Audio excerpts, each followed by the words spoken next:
So when we look at the price multiples, you're going to see that price multiples for Delta are much lower compared to Southwest. Part of the reason is that market attaches a higher risk to Delta because they're more leveraged. In fact, if it wasn't for the U.S. Treasury, they would have gone bankrupt in 2020-21 during COVID years. Southwest would not have. It's that simple. American Airlines still has a negative equity, for example, because of those years. And let's calculate these for, I'm going to calculate a number called D, which is ROE times, actually, this is B, not A. I'm sorry.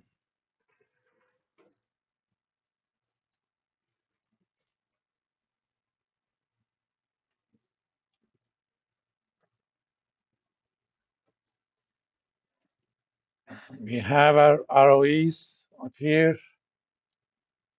Where are you? Didn't we calculate them? Oh, there it is. 2085.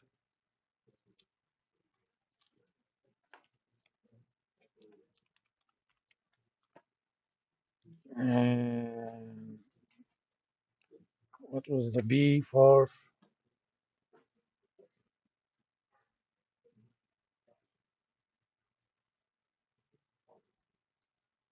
Oh, 0.668. So that's 149,278. Let's just call it 149.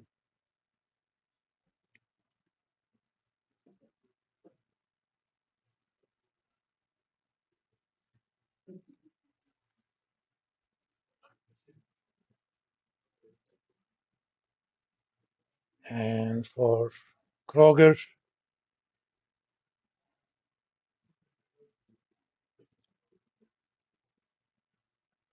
2132.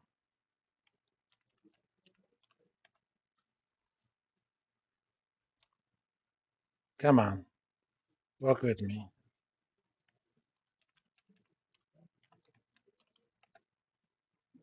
146.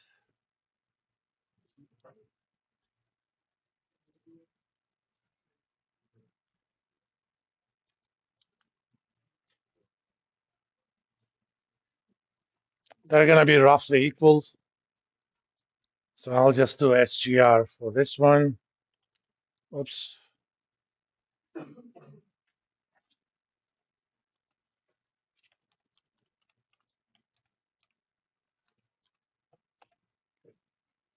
$17.51.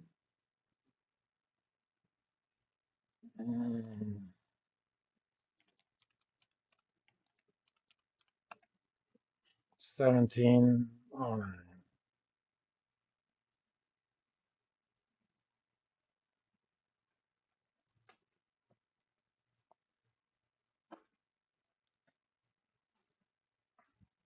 Assuming they're going to keep the same level of leverage and they're not going to issue any new equity, we should expect these companies grow their earnings pretty much at that rate. Obviously, if they change those parameters underlying the calculation, actual growth is going to be different. Either this is not a prediction of the actual growth, okay? So don't think of that as a prediction of that.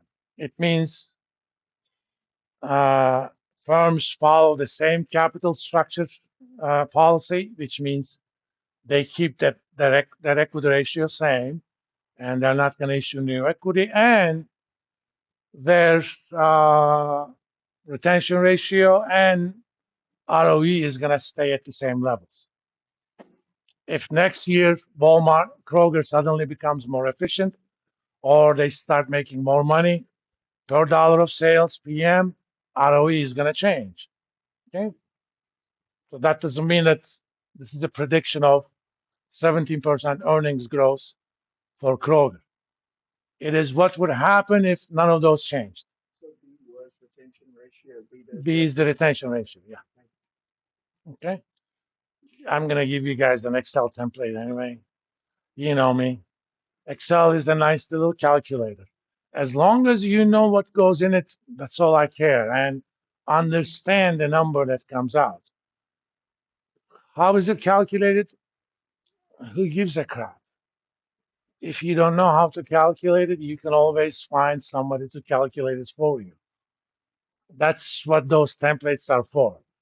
More than likely, my finance colleagues probably wouldn't like me that much because my students don't have to worry about, doing messy calculations. I can always hire somebody to do those calculations for me. Think of yourself as you're working somewhere. If you don't know how to calculate it, these days, all you have to do is say, "Hey Siri, calculate this for me." They're just going to do it for you. All right. Your value added is in understanding what that number is. Chat GPT or whatever Google's AI is called, those guys are going to do it for you anyway. I mean, years ago when I was watching Star Trek, especially the new next generation, the guy, the chief engineer, goes to the computer in a holodeck where you can create holograms. He describes what sort of stuff he wants, what sort of properties. The computer does it for him. Then he interacts with the character to solve problems.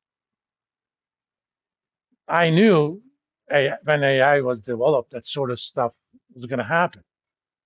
So actual holograms, I don't know if we have the physical technology to create holograms that are actually solid, just like they do in the Star Trek stuff, where you create a hologram program for Aikido or Taekwondo. When the hologram hits you, it hurts. Okay, I don't know if you're gonna ever get there, but we actually have technology to create, you know, transparent holograms that could interact with you. Then computer programming is no big deal. Whenever I do some of this code, sometimes, my approach to coding is always, I know what I need. Okay. If I don't know what I need, I know how to learn what I need. And these days, I don't even have to learn it. I ask ChatGPT, write me a code that does the following. It writes the code. It's not exactly what I want, but I know enough coding to modify that into what I want. So in essence, development time has decreased so much because I don't have to learn new stuff. Just write the code. All I have to do is modify some approximate code. It's going to get even better in 10 years by the time, if any of you guys end up having a finance PhD and become a professor here, all you have to do is speak to your computer, okay? And that computer is going to do what you want. Your job is going to be designing the software. Basically say, this is what a functionality that I want. This is how I want this software to interact with the user. The AI is going to take care of that for you. So your value added is in design, not in actual coding. I mean, for very sophisticated stuff, you still need programmers. For example, you need programmers to program the AI computers. In the future, even AI computers are going to be programmed by AI themselves. The real AI, where AI can rewrite its own code. Of course, you don't necessarily want that, because if AI can rewrite its own code, it can change its ethics codes, which means, Skynet. A little bit more modern terminology for you. Who doesn't know what Skynet is? You don't know what Skynet is? Come on, look at the Terminator. It's the AI in Terminator movies. Okay, I mean, you may not like Arnold Schwarzenegger that much, but he was born for that role. I mean, I watched him in things. Huh? Ever? Space Odyssey 2001. Oh, I mean, I'm a big fan of Stanley Kubrick anyway. But That was the first movie that pointed to the dangers of AI. Not a lot of people know about it. I'm impressed that not only you know about it, you actually love the movie. It's a movie from 1968. At that point, 2001 was so far in the future, they figured they were going to have faster than light space travel and an AI. 2001 we didn't, but we have it now. In fact, one of my favorite lines ever in a movie, the AI feels that it gets threatened, and the AI's name is HAL 9000. Okay, they just call him HAL. And he figures these astronauts are going to shut him down. So he goes into defense mode. And one of the astronauts says, "Hal, can you do this?" It is in such a mechanical but otherwise disturbing voice. "I'm sorry, Dave. I'm afraid I can't do that." Watch that movie. Huh? Yeah. No, no, I know you did. But, rest of you. If you want a second favorite movie, it's a tie between another Stanley Kubrick movie and Godfather the First. The other Stanley Kubrick movies, I actually used that a play on that as a title on a paper of mine. Clockwork Orange, or Have I Learned to Love the Bomb and Live with It? I'll see you guys on Wednesday. Remember, read the rest of the chapters, and I'm gonna kind of call on you guys. All right? Yeah, I can also ask for volunteers. In fact, this week I'll ask for volunteers. Let me quickly